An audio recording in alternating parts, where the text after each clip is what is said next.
শরীয়তের রোজা ও তরিকতের রোজা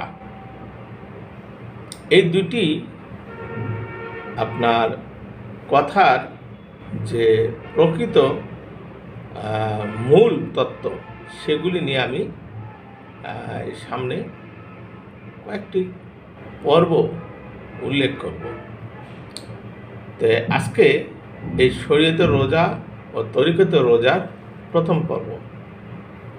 তে দেখুন, কোরআনুল কারিমের মধ্যে মহান আল্লাহ পাক যেহেতু বলেছেন সূরা মায়দার 48 নম্বর আয়াতের মধ্যে উল্লেখ আছে যে লিকুল্লি যা আলেনা মিন শির আতাও ওয়া মিন হাজা, অর্থাৎ আল্লাহ পাক বলিতেছেন যে আমি তোমাদের জন্য শির আতাও মানে শরীয়ত এবং মিন হাজা মানে এই খাস পথ বা তরিকতের পথ, দুটি পন্থা সৃষ্টি করেছি।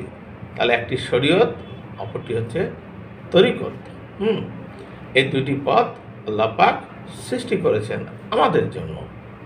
তাহলে শরীয়তে যদি এই নামাজ, রোজা, হজ, যাকাত থাকে, তাহলে তরিকতেও অনুরূপ এই নামাজ, রোজা, হজ, যাকাত আছে।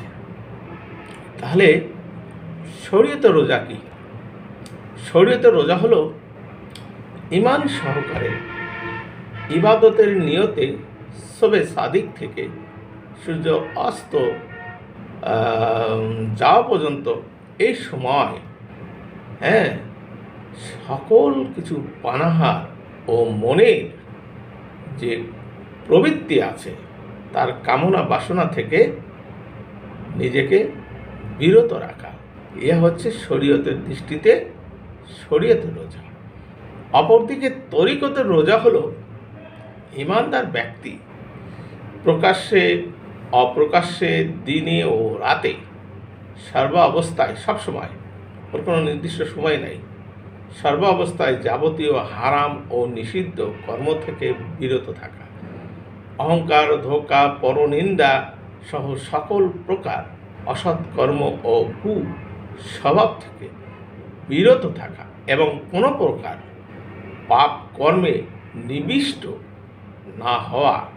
আর যদি এক মুহূর্তের জন্য পাপ কর্ম সংগঠিত হয়ে যায়, তাহলে তরিকতের রোজা কি হয়? বিনষ্ট হয়ে যায়। শরীয়তের অনেক আলেম ওলামারা ফতোয়া দেন না যে আপনার রোজা মাকরু হয়ে গেল, ধরেন আপনি ভুল করে কিছু একটা খেয়ে নিলেন, বা কোনো একটা মন্দ কাজ আপনি করে ফেলছেন নিজের অজান্তে, তার একটা কাফফারা দিতে হয়।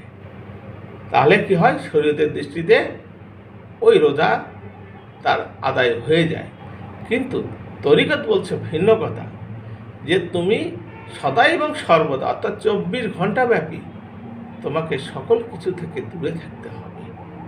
যে দূরে থাকবে তারই রোজা হবে, আর যে দূরে থাকবে না তার কি কোনো কাফফারা না, সব পরিপূর্ণ রোজাই তার বৃথা হয়ে গেল। তাহলে এখানে বোঝা গেল শরীয়ত ও তরিকতের রোজার মূল কথাটি আমরা দ্বিতীয় পর্বে ফিরছি। ধন্যবাদ।